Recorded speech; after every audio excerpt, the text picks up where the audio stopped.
Yeah, we really didn't think it was going to hit us like the freight train that it did.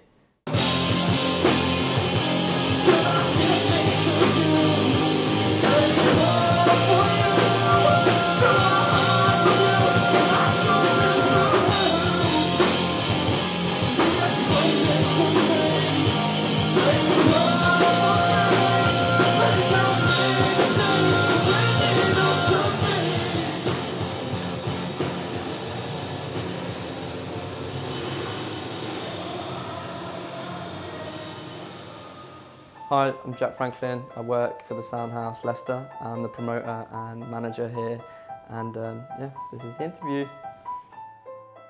I guess it all began when I was about 14. Got a bass guitar for Christmas, started listening to bands like Linkin Park and stuff like that. And I basically joined a band really early. The band was called White Ashes at the time. I went through the gig scene as a kid, playing different bands up until about 18, 19 years old. I started studying music at Leicester College, and at the same time I already knew quite a few people in Leicester, as I say, from the band days, and I started kind of helping out, doing a bit of stage management. I started putting on little shows here and there, a few garden shows for people that came and asked me if I could do it, and I always had I don't know, I always had a good way with people, and I really enjoyed it. Most of all, it was just something great I wanted to be part of all of it, you know. Live sound, I did live sound, events, live shows with the bands, production in studios. I was obsessed with every part of the music industry, but yeah, it began as a bass player in a band. I'd actually done gigs here in the past, some great memorable occasions with some of the posters behind me. I'm actually on this one, 12 Dirty Bullets. You might not be able to see that on the camera. That was one of my favourite gigs ever. I love that band. So that was kind of cool. To then, down the line, I started working as a bartender, second year of university I think it was, while I was studying music tech, creative music technology. A friend of mine already worked here, been coming to here for gigs in the past. And yeah, I was a bartender, and at the time the person who was the manager and in-house promoter here was Greg Paul.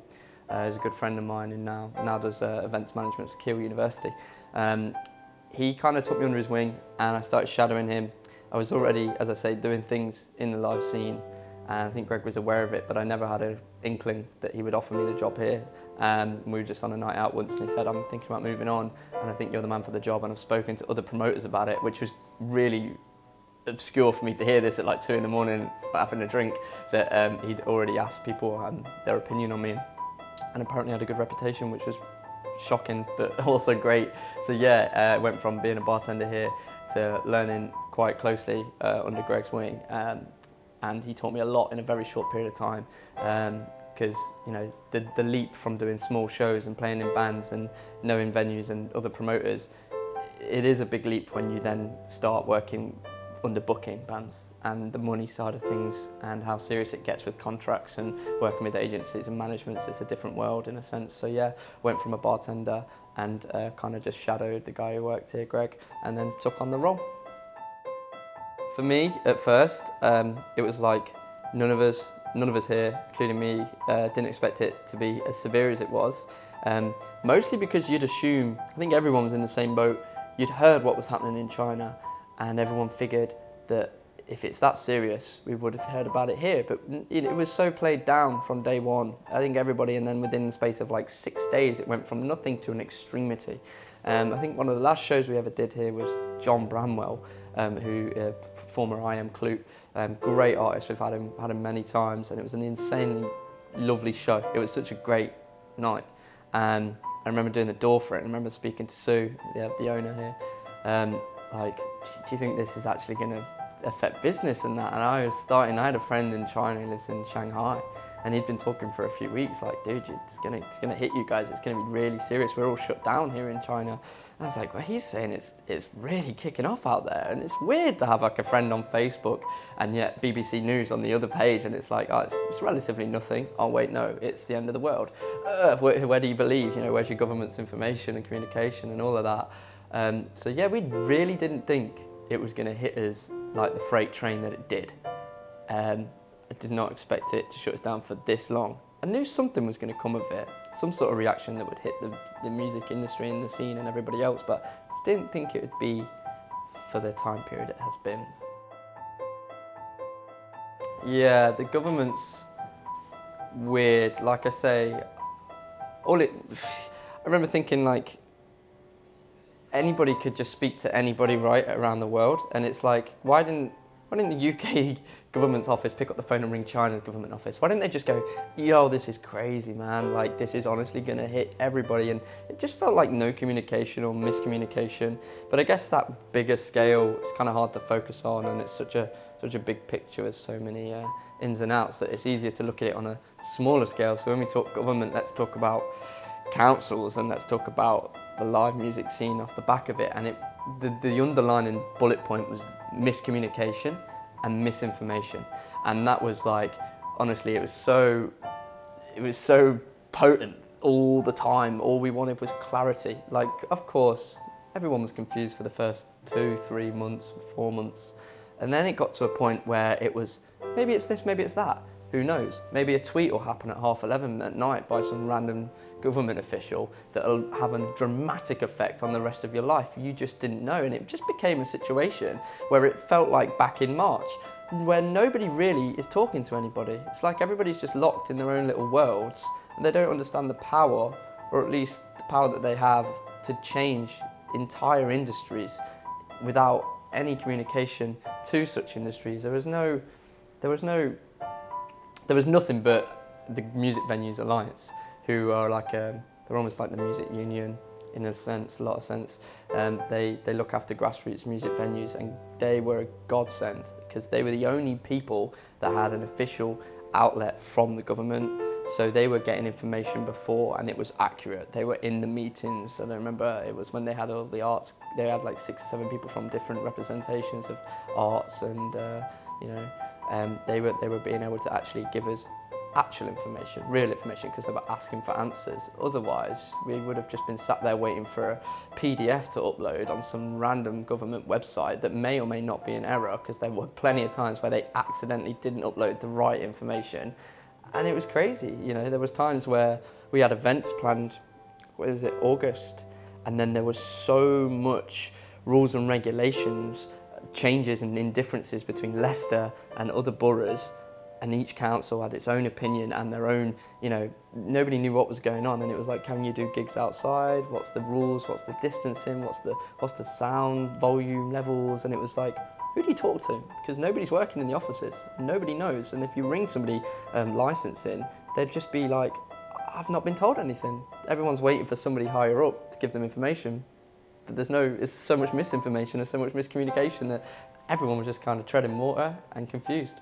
It's better than it was. I mean, you can't complain that right now, look, it took a lot of lobbying and a lot of hard work and a hell of a lot of stress for all the venues and all the people in arts who, from little grassroots music venues like ours to people like, Liam Gallagher and other major artists that were on Enemy and Kerrang and the BBC's front page, and they were all saying, please give us an arts funding, give us some fallback like the rest of Europe. You look at Germany's budget for their arts and beyond, New Zealand, etc.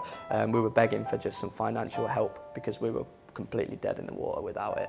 And yeah, they did give us financial help, and the grants and the budgets are just starting to come through now, and they are a massive lifeline. So it's better than it was. We could be worse. It's not great. It's not great for the rest of the industry. Live music aside, hospitality in itself, we're struggling. I think everybody's struggling, but it's crazy times, so not great, but better than it was. As an industry and as an art form and as the audience, the people that we tailor towards, the general public and the people that love this kind of movement, art of all kind, when there's something so negative and something that's so bad, normally something comes from it that's good. And music's always been a form of being able to get away and just, transcend reality in a sense. When you sit down and you listen with your headphones on, or at a live show, or you're at an art exhibition, or you're watching a ballet or a theatre performance, right? People seem to just forget about the world for a moment, right? And I think that this pandemic has been such a stressful and horrible time for everybody involved, everybody. In hard times, things like the arts are the best remedy because it allows you to escape that reality. And I think as we slowly move forward, and we are slowly moving forward, although it doesn't feel like it right now with the current changes, but we will get there, and there will be an end at some point. But either way, what I'm trying to say is there will be a positive movement, and I think people will come together again, because right now we're so divided more than ever before, and we will come together again, and we'll come together under the banner of arts, and it'll be great. It'll be almost a Victory Day parade, elation. I mean, I'm dreaming of this one particular day, like, you know, it's like the end of the war. It's not going to be like that, but it will, you know, from hard times comes great things, genres. You never know what's going to do to music, you know. Everything has always come from a place of bad. It's never been like a place of good, you know. From punk and rock and roll, jazz and blues, it's all come from a place of bad. That's how things are born, I'm afraid.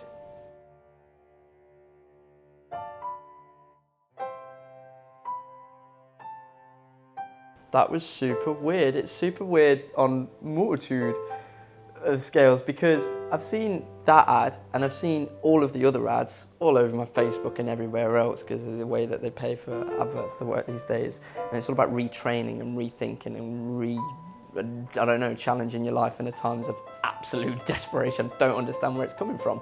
But to try and turn people away from the arts is a very bad long-term signal that I'm not sure why they would be raising that right now, because the money that they put to it, the 1.6 billion to the arts, right? That was technically the industry's kind of murmuring on March and April for the Day of Freedom, in a sense. That's where what the impression I'm getting is that's the kind of time when we'll be almost back to normal. So the money that they've set aside has almost been calculated for that time period.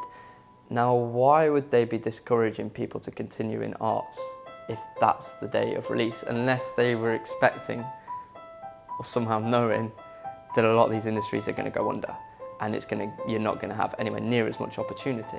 And that doesn't equate to me. Then why fund it and finance it and breathe life back into it and give you a stable platform, but then also try and turn people's heads away? Also, it's just another recruitment. It's just another way of recruiting people into manual labour. Stimulates the economy a lot more. Build the blocks. It's boring, man. Think outside the box. I hate the government. I think at first people were worried. So like my number one goal here and aim when we first started opening was I really, really wanted safety to be at the forefront of everything we did. I wanted every single customer, whether it's 1 or 30, because 30 is the cap, to feel safe. So we had one-way systems in place and hand sanitizer and screens and masks and gloves and just everything I could do to make sure people felt comfortable. Because at the end of the day, what we were trying to sell was confidence. People's confidence are knocked. They're not sure what it was. You know, the industry was dead. No one was wanting to go out. So that was really hard. And then when we finally got the permission to do shows inside,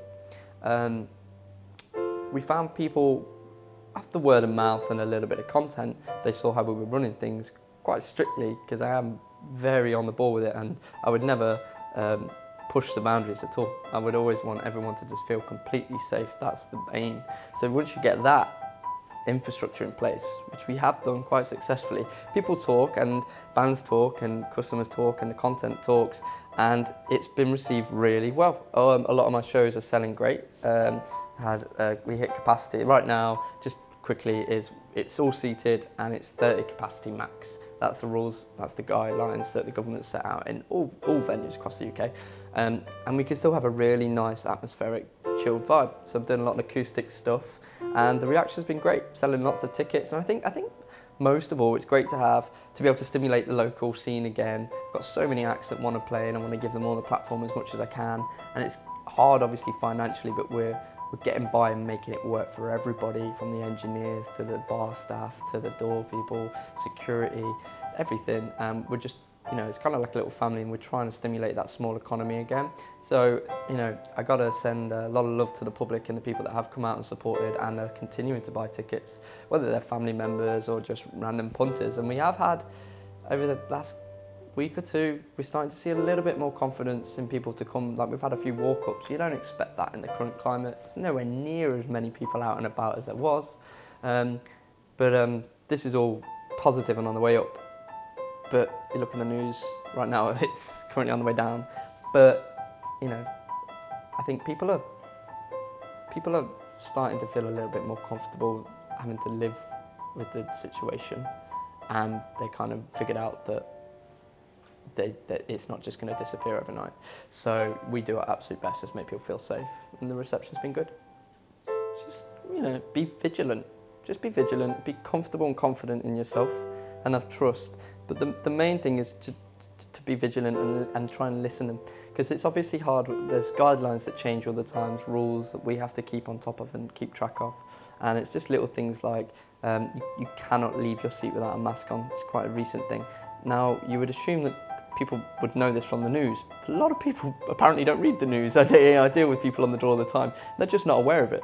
So, I tell them, explain the new rules, the new guidance, take them to their seat, etc. And, they might forget. So I just want them to not feel at all personally attacked at any point. It's not about telling you off, or, we're not trying to penalise you or take away your rights or your liberties. We're just trying to make sure that we don't get in trouble and you feel as safe as possible. I've had people in the past down here and, they've had a couple of beers and they've just forgotten, they've tried to walk to the bar, and I've just politely asked them to sit down and they forget. And then the next day, they might, I see them out and about and they go, thanks so much for telling me off the other night, because then when they wake up in the morning, they go, oh yeah, I remember a little bit more clearly now. I got told off, I don't want it to come across that way.